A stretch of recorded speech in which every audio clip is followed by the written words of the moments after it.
Então, gurizada, tudo certo? Senhoras e senhores, o treinador do Inter se apresentou, falou, e olha, eu gostei, a maioria das pessoas com quem eu falei também gostou, né, da postura dele, da educação, da humildade, do conhecimento sobre as coisas do Inter. Claro que a diretoria deu alguns diagnósticos, assim, do fracasso do ano, muito dentro do diagnóstico da própria diretoria, daquilo que ela avalia, né? Eu acho que há uma supervalorização do gauchão, né? Quando dizem que o Inter deu o máximo no gauchão, e aí, bom, o gauchão o Inter disputa contra o Grêmio e contra o Juventude, que foi rebaixado, e era isso. Então, assim, ó, por mais que tu tenha pouco tempo de treinamento, o jogo não é tão intenso que nem um Brasileirão, que nem uma Copa do Brasil, que nem uma Libertadores.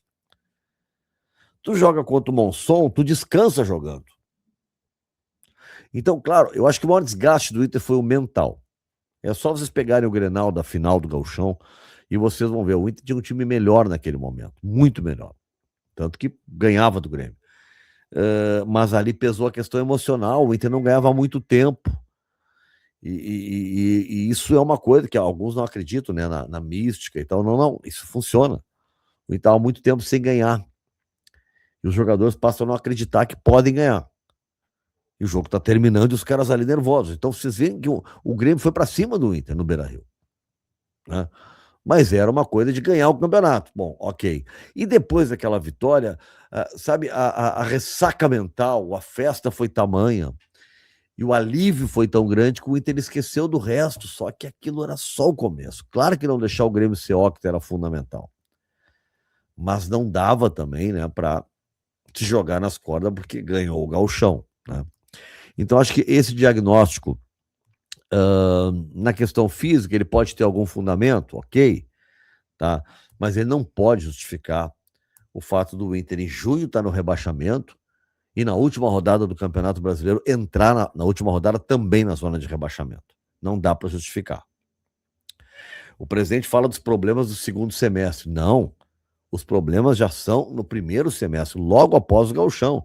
O Inter tem 2 jogos bons após o Gauchão, que é o jogo do Flamengo no Maracanã e o jogo do Cruzeiro. E depois resolveu achar que era a seleção mundial, botou reservas para enfrentar o Barcelona e ali começou a derrocada.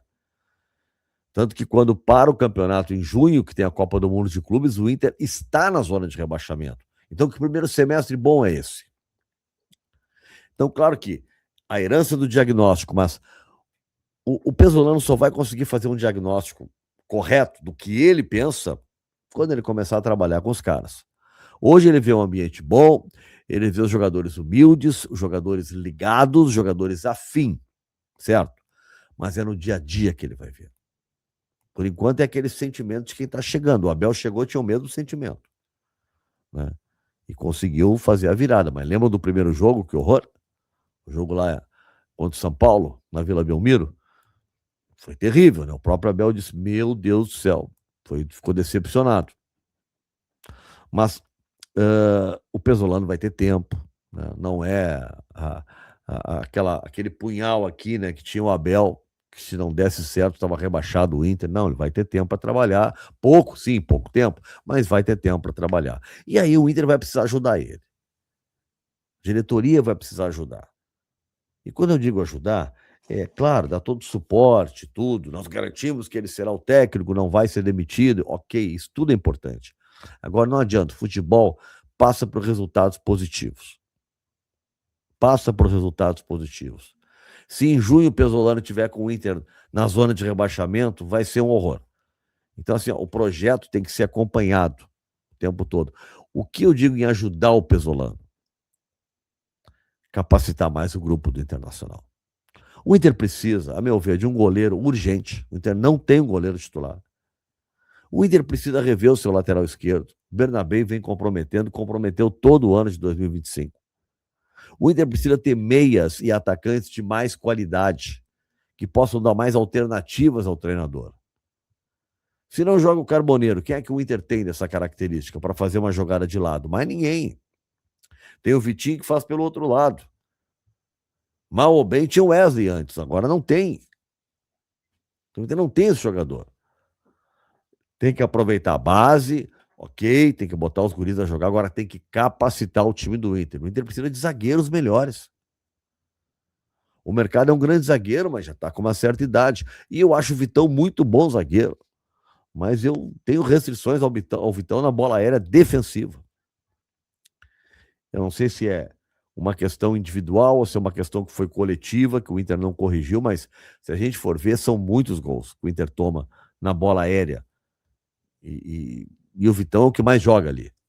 Mas que é um grande zagueiro, é indiscutível, indiscutível, mas o Inter precisa de zagueiro. Precisa de zagueiro. O primeiro volante, quem vai ser o primeiro volante? Vai ser o Thiago Maia? O Thiago Maia é um cara que joga um pouco, tem que sair, não consegue manter o ritmo, então o Inter precisa de um jogador. Não, o Luiz Otávio está sendo negociado, não vai ficar nas mãos do Richard ou do Ronaldo. Então precisa de um jogador para ali. Então quando eu digo assim, o Pesolano sozinho ele não faz milagre. O futebol ainda precisa de jogadores. Sem jogadores tu não faz time nenhum. Não faz nenhum time. Eu anotei aqui, eu sempre fiz com a entrevista do Abel, né? Fiz com ele aqui também. Por que ele aceitou, por exemplo, o Inter? Ele disse que ele tratou o Inter como um clube assim gigante, né? Destacou o tamanho da torcida, o peso da camisa e disse que o convite do Inter não é aposta, é responsabilidade. Né? Foi bem legal o que ele falou. Tinha outros convites da Europa, certamente clubes mais intermediários. Ele falou: não, é o Inter, vou no Inter. Sobre o jogo, ideia de futebol, falando de um time agressivo, a gente tinha conversado sobre isso, pressiona, joga no campo do adversário, valorizou muito a questão da organização, sem abrir mão da identidade da equipe, isso que é fundamental. E reforçou que o time precisa ter rapidamente uma identidade clara, que todo mundo saiba exatamente, né? Independente do adversário, o teu time tem uma identidade, a estratégia muda para enfrentar o adversário, mas o teu time tem uma identidade, tem um modelo bem definido de como ele joga. Sistema tático, a gente falou aqui que preferencialmente ele jogava com 3 zagueiros, ele disse que varia dependendo do elenco, o que eu acho muito bom. Se tu tem um modelo para fazer 3 zagueiros, tu faz. Se tu não tem, não faz. Fazia de 4. Então, isso me interessa. Não gosto assim de. Ele disse que não é preso a nenhum desenho fixo, isso me agrada muito, tá? Diz que gosta de trabalhar com jovens, uma coisa que o Inter está precisando, né? De que os jovens tenham realmente espaço, né? Porque eles aparecem, ficam no banco, ficam no grupo, mas sequência de jogos, poucos deles conseguem, certo? O que mais que eu anotei?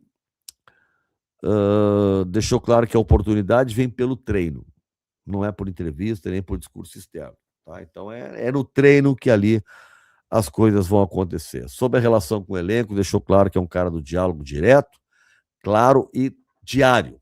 Todo dia ele pretende fazer isso. Diz que não tem titular nenhum no time dele e meritocracia é a regra interna. Enfim, foi um papo bem legal. Anotei ainda aqui que ele falou do Inter da turbulência, né? Evitou qualquer tipo de desculpa assim, ligado ao passado recente do Inter. Diz que o foco agora é organizar e tentar montar uma equipe competitiva. É isso, eu não gosto de chororô. Eu gosto de chegar aqui, cara, aqui não, vamos fazer um time e vamos para cima deles. Tá?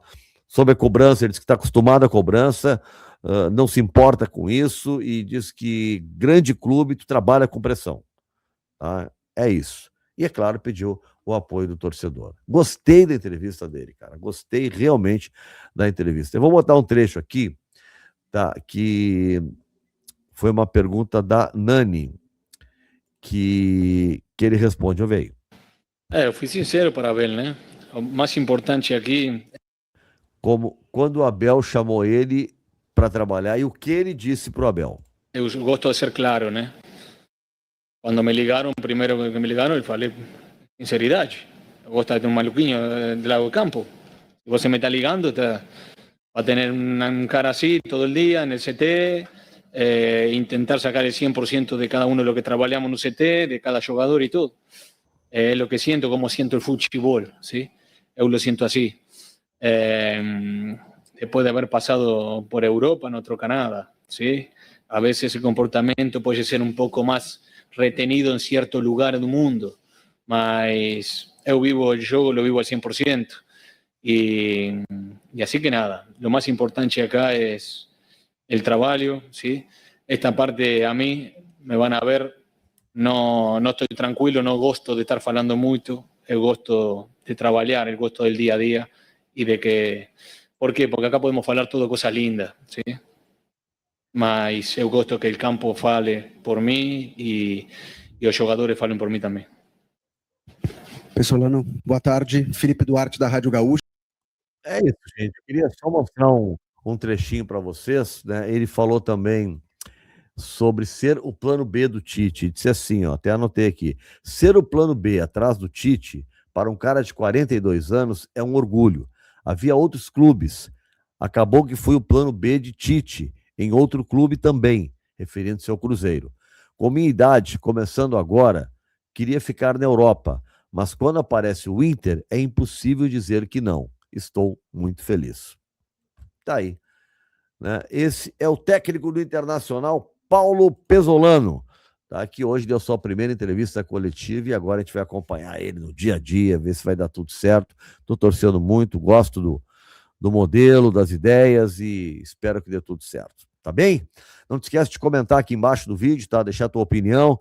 Deixa um like também, te inscreve no meu canal, seja membro do canal do Nando. Valeu, grande abraço, até a próxima.